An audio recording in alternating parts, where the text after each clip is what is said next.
Welcome to Loose Change, best served at room temperature. I'm Jim Evans, thanks for joining us, and you will be glad you did. We have a great guest coming right up, so remain as you are. What's been going on, as usual for me, Greg? I'm at home, this time not on the couch though. I'm on the floor, dozing in and out. TV's on, and I wake up and I see what I think is the weather, and they're talking about the temperature 0 to 16. I'm like, phew. Then I look closer, and it's the sports. Just the Browns, 0 and 16. You know, if you're a Browns fan these days, of course, you have to have somewhat of a sense of humor, and some fans did. They organized that parade. You guys heard about that?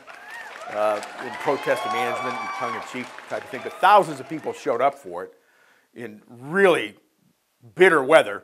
And the parade route went around First Energy Stadium, up to East 9th, and then right through Corey Coleman's hands. They always have somebody we can use that one for. But despite the Browns' difficulties this season, New Year's Eve went off great, from what I understand, in downtown Cleveland. Good time had by all. They even ushered in the new year by having Browns owner Jimmy Haslam come in and have him drop the ball. So they got everybody. But he is going to stick with his head coach. Hugh Jackson will remain as head coach, at least for now. 1 and 31 in 2 seasons. I know there's arguments on both sides about that, but think about that. 1 win in 32 games, Greg. Just 1 win. That's just 1 more win than you and me, and we aren't even coaching the teams. I don't know, man. He's got something going on. I mentioned the cold. Of course, we've had that polar vortex we've had to deal with. Wow. Man. It was so cold that the feels like was minus 30 in the Five Below store. That's how rough it was. And of course, here we are in the new year. We have all the entertainment award shows on TV. They kicked it off with the Golden Globes. I watched some of that. What a spectacle. Did you guys see that? The hairdos, the makeup, the evening gowns. And that was just on a lot of the men. Hey, stick around. Tom Williams from the Youngstown Vindicator joins us next right here on Loose Change. We'll warm it up for you. Zoom Wi-Fi is the area's fastest and most reliable internet experience. Whether you use the internet for email, streaming video, or gaming, Zoom allows you to choose the service plan that's right for you. And Zoom Wi-Fi makes it easy for everyone in your home to safely and securely surf the web at the same time. You can stream video from anywhere in your home or catch up on your emails from the couch. Call today and we'll help you find the Zoom level that's just right for you. The future is faster with Zoom. Welcome back to Loose Change. I'm Jim Evans, and I have the great privilege to be joined by Vindicator sports writer Tom Williams. Tom, thanks for being here. Jim, thank you very much for the invitation. Our pleasure, for sure, as I said. And what we like to do with our victims, or our guests, excuse me, we're still doing that, Greg. For those who don't know, give us a little brief resume about yourself, where you're from, where you went to school, and how your career path took shape. I was raised in Lisbon, down in Columbiana County, went to Kent State University, and 3 months after graduating from Kent, then I was hired at the Vindicator. I was a copy editor. That was in 1979. Did that for about 6-7 years, and then I became the entertainment writer and entertainment editor. Did that for about 7 years, and then the spring of '93, Jim Nacella was a sports editor then, and I then went from entertainment over to sports, and that's where I've been since then. Was there anything you liked about being copy editor at the time? Was it a good way to break into? It was an excellent way to break in. It was a tremendous learning experience because I was there was a new wave of young people at the Vindicator at that time. There had been a strike in the mid-'60s, and when I started there was an age gap of the employees. There were a lot of people, there were some folks that they'd started who were in their mid to late 20s, but there was a gap in the 30s and 40s because a lot of those employees who had been there didn't stay around during what had happened. And then there were a lot of other veteran reporters, editors. Fred Friedman was who hired me. And I got to work with Jack Edwards, was one of the copy editors. Case Buchanan was our managing editor. Paul Jagnow was the assistant city editor at that time. And so anyhow, yeah, it was a great experience for somebody young, coming out of Kent, getting to do a lot of interesting, read some things, work with some interesting people. You know, and for those who don't know, briefly, what does a copy editor do? Copy editor would take, the stories would be written by the reporter, and then they would go through a what we now call a regional editor, but somebody else, either at that time it was like a city editor or assistant city editor, would read through them. Then they would go to the copy desk, and we would be assigned a headline. You were working on computers, so you had a specific, you just didn't throw random words out there. It had to fit. It had to fit the space that was allotted for it. So we were reading through, looking for things, trying, if anything was unclear, trying to call attention to that. Headlines, and then it would go to our supervisor, and then from there it would go and end up on the page. Is that the same process today? Not changed. It's a little bit different now because things are a lot more automated now, and but the process is still the same. Somebody generates a story, it still needs to go through editors above them before it goes from there. The copy editing position is now considered a design position, so we have designers that they design, they take the art, they take the stories, and they shape how it's going to appear on the page. And what they come up with, Jen Chassel was my designer when we worked. Last night was when the championship game, the game, and she was the one that comes up with the package and how it's going to look. We come up with the material to get in there with it. So we're working closely with designers these days. What did you like about being an entertainment writer? The entertainment writing thing, I look back on it now, and it was fascinating. Yeah, it was covering local theater and concerts, and we were trying to expand some of the stuff we were doing. So we were able to send not only myself but others. We were able to send them to concerts and sometimes do reviews, do stories with artists, or if artists were coming here. And you got a chance. And one of the fabulous ones for me was when Ed O'Neill from Ursuline, YSU, when he landed Married with Children. At that time, Fox was not present in the Mahoning Valley. We didn't have it on our cable channels, but Married with Children was there. And I remember I went up, I'm pretty sure it was photographer Bill Lewis, who's with us today. We went up to Shaker Heights at the Cleveland Fox affiliate station, and Ed was there with Katie Segal, who played Ted Bundy, and interviewed him then. And then, so just keeping track of what Ed was doing, and then the show became extremely popular when they had, there was the movement that was against it because it was so, original title of the show was Not the Cosby Show, and because they were offended, and that just made it more popular. So when it finally got to us, we were there, and at one point I was out in Los Angeles and met with Ed during, it was early in the week, and it was during break from the screen, or reading the screenplay while they were trying to figure it out. And I remember he and I were sitting it was on the Fox lot, and we were sitting in the alley, and across the street was Garry Shandling, who was doing It's Garry Shandling Show at that time. That was good, yeah. And he was talking. He's the greatest storyteller. He just has all these Youngstown stories and everything. It was just a fabulous experience. I mean, that was one of the things that was pretty. It was neat. Getting to be exposed to a lot of the theater things, productions, concerts. It was a tremendous opportunity. Did we have a lot, or at least more of that going on at that time than we do now? Theater and concerts and... Yes, I think we focus now more on previewing what's coming and what's coming up, less on reviewing what has been here. But it's and a lot has changed so much now with everything else. So yeah, it changed. The entertainment position has evolved from what it was then.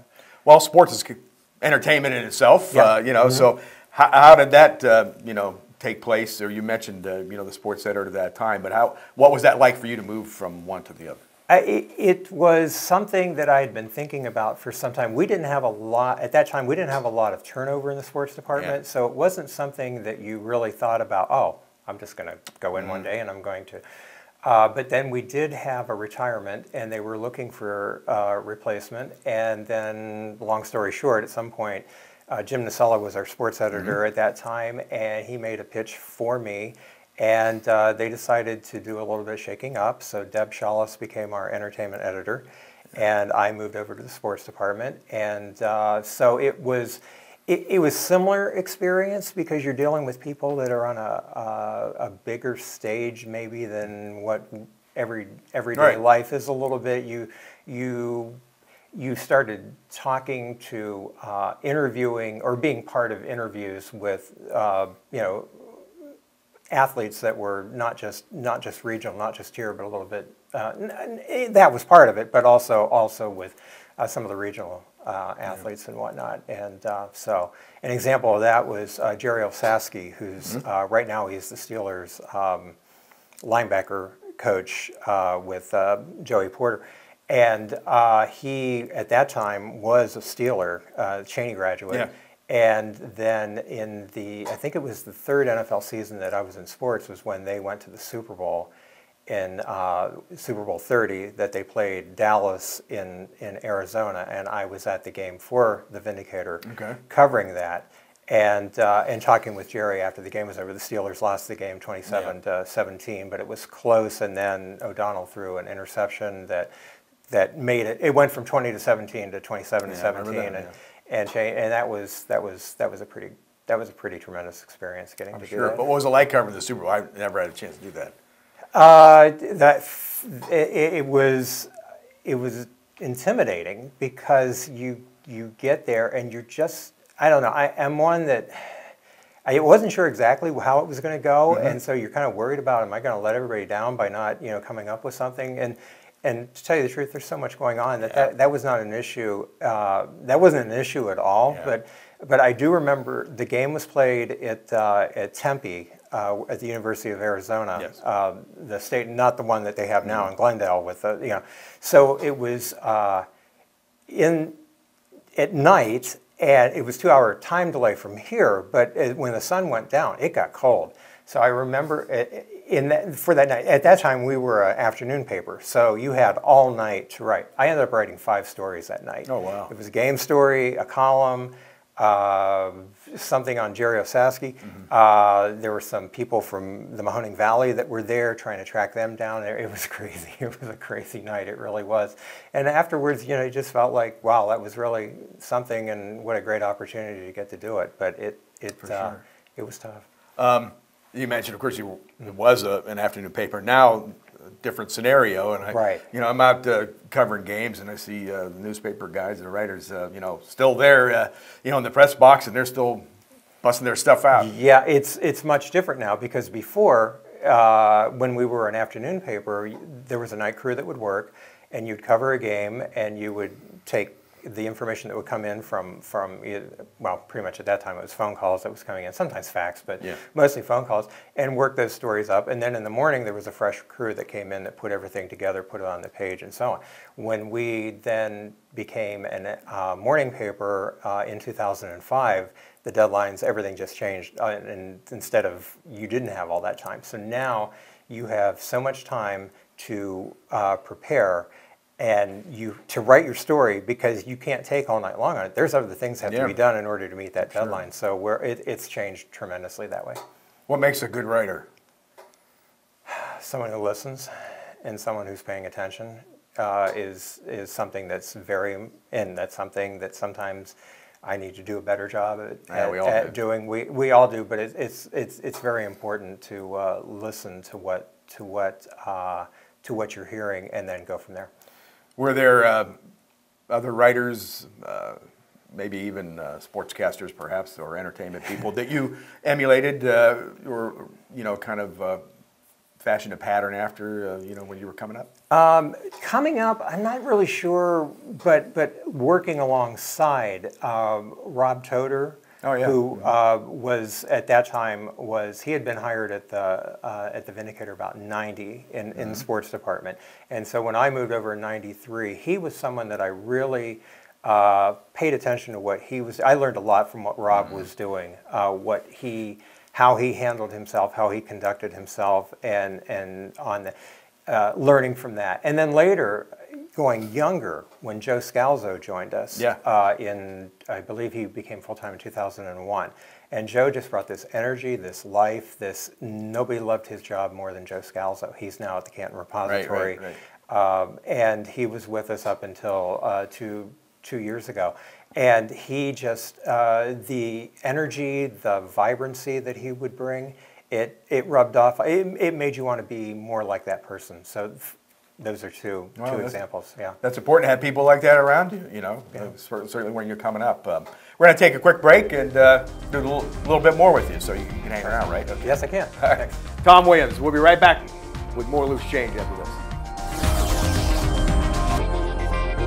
Armstrong would like to say thank you for your generosity and donations to our Healing Heroes initiative. With your help, we've raised the funds necessary to train 8 service dogs from Guardian Angels to be donated to area veterans suffering from disabilities such as PTSD and brain injury, among others. If you or a loved one are a qualifying veteran and would like to apply, please visit medicalservicedogs.org and click on Applications. Together, we can unleash the power of hope, the power of giving, the power to heal. Back with more on Loose Change with Tom Williams, and during the break you were talking about you grew up in a Browns household. Yes. But you're more of a Pittsburgh guy from yes. What I remember watching or reading and following your work. Yes, I'm. Part of it was when I was a kid, watching the Indians was extremely frustrating because in the late '60s.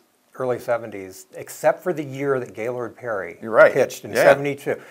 The Indians were pretty much out of it early on. Yeah. And the Pirates, what was fascinating was listening on the radio or television when Bob Prince, now he was the ultimate homer in announcing, but and a lot of people didn't like him because of his sayings and his expressions and so on, but when, they were winning. It was in the early 70s, when they won the World Series in '71. Clemente was still with the team in '72, and then lost him at the end of that season. And then Stargell, and they were competitive. Those games were fun to listen to. It became harder, as far as that. Loved the Penguins from when I was old enough to realize what hockey was. And so, going back, my first game I was taken as a friend of mine took me. October of 1971, just still remember, what it felt like to go to the Civic Arena and see that. With the Steelers, what kind of won me over was in '95, Rob Toder was covering the Browns for the Vindicator, and Jim Nacella had just left, and Matt Arnold was our sports editor at that point, and he started sending me down to the Steelers game. Mm-hmm. And that was the year that they did go to the Super Bowl that we were talking about before, losing to the Cowboys. And that was the year that the Browns were being ripped out of Cleveland. Right. And I'll tell you who impressed me. It was Bill Cowher, because Bill Cowher and I are the same age. And knowing that he was what he was and in control, and whether you liked him or not, he was, it was impressive seeing what was going on. And he took that team to the Super Bowl that I'm not sure at the beginning of the season anybody was really picking them to be that good. And so then the Browns are gone, so we were covering the Steelers, and you just sort of get caught up in it. And AFC Championship games they're special things. Yeah. They don't come along, especially with the New England Patriots around. They don't come along all that easily. So it's something to appreciate if you get the chance to either go as a fan, or in my case, when I was able to cover some of them. Yeah. And how great is that you're a fan and then you get the chance to be a part of it. And that was kind of the same for me. My allegiance to Cleveland, but I appreciate always going down to Pittsburgh as well and covering those teams as you mentioned. And you mentioned the Penguins, of course. And hockey is so unique. It's so much better live. Than watching on television. I couldn't believe the first game I went to, but I never had a chance to cover a hockey game as a reporter. It was just as a fan. But what a difference it is to be there. It is so different that when you go to a game, I've talked to a lot of people who've never been to one. And then they go to one and it's like, oh, I suddenly get, because you see everything. You can look all over the ice, and it's gotten much better with high definition coverage. once ESPN added that, because they had the NHL contract when I know when our family had a high definition television set that you could see, then you started seeing a lot more and you could follow it a lot. But back when it was the little square, yeah, it was hard. You know, it was hard to me, to follow. It was the sound in the arena and the feeling, you know, of the game that really captured me more. The hockey fans are so passionate, and so and in fairness, in Cleveland, in the NBA fans, the Cavs fans especially, since LeBron James came back, it's got to be the same. It has to be the same feeling, the same energy that is part of it. But yeah, it was something. But with hockey, it was like this best-known little secret that not everybody knew about. Even after the Miracle on Ice, when that happened, of course, the Penguins went through some of their worst years right after the Miracle on Ice, and which is why they were able to draft Mario Lemieux in 1984, because they had to go through what they had to go through in order to be able to do that. And even then, coming out of that, it still took, I think it was the 7th season when they finally won the Stanley Cup. But boy, that was so exciting when that happened. What's it like to cover one of those games and to, you know, have interaction with hockey players? Again, they seem like they would be really cool guys to be around. Hockey players are, of the professional athletes, hockey players are some of the most accessible, and a lot of it is, you know, there's that Canadian myth about how, you were going to say that. Yeah, about how Canadians are and polite, and I'm sure some are, you know, not that, but many are, and that was part of it. And they were usually, the hockey players, especially on the Penguins at that time, they were very good at, you know, they would answer your question, even when there was someone like myself that they weren't really familiar with, you know, my work or who I was, compared to, you know, the Post-Gazette writers or the television stations in Pittsburgh, for instance. But they were great to work with, and I remember one of the experiences I had was it wasn't even with a Penguin. It was with Marty Brodeur, who Hall of Fame goalie with the New Jersey Devils. And it was in 2001, the Penguins made it to the Eastern Conference Finals, and the Devils, I think they won it 4-1 in the series. I remember talking to him after Game 3, and he just stood there and answered each question. I just kept going because I thought until he, you know, says, you know, and that was a tremendous, you know, experience that I know he's not the favorite of every NHL fan, but you know, I respected that he took the time to. It helped that they won. It wasn't like he had come off a loss, but even still, that's an example of how. Whereas when I first went into the Steelers locker room and Greg Lloyd was one of the linebackers, and it was just like nobody went up to him and nobody approached him Albert and everything. Bell, and Albert Bell, yes, going through that when the Indians and.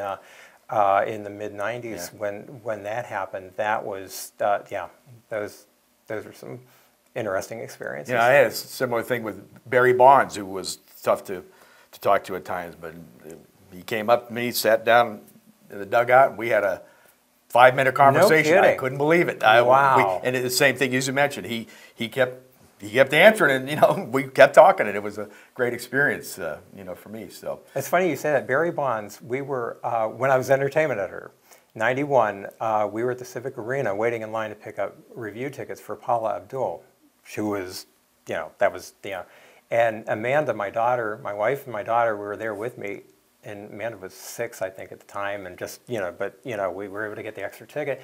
Barry Bonds got in the will call line behind us and stood patiently waiting until they finally recognized him and got him out of there and got him, you know, in and escorted. But it was just the funniest thing to see that he went and stood in line with everybody else, did not, you know, do what we thought he would do under those circumstances, and that was an interesting moment. Well, you know, I've always said, and you know, if you're a sports fan. Living in this area is one of the most unique places to be, because what we have here locally is, you know, in itself a lot to talk about, but we're right in between 2 major league cities, and pick and choose and take it all in if you like. It's one of the beautiful things about the Mahoning Valley. It really is. If you don't like the Cleveland teams, the Pittsburgh teams are over there, and vice versa. And you know, with what we've seen with YSU, what they've done over the years.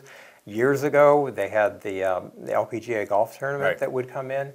The high school football in particular, not just football though. The high school athletics the passion of the fans that are supporting their teams is just, you know, for me last year, seeing the champion softball team, I was in Akron when they won the championship, and the champion baseball team having come up winning the championship earlier that day, and then coming in and supporting the softball team as well. I mean, I'm not saying it doesn't happen in other places, but that's something that is the Mahoning Valley. That is, and it's pretty neat when you see something like that happen.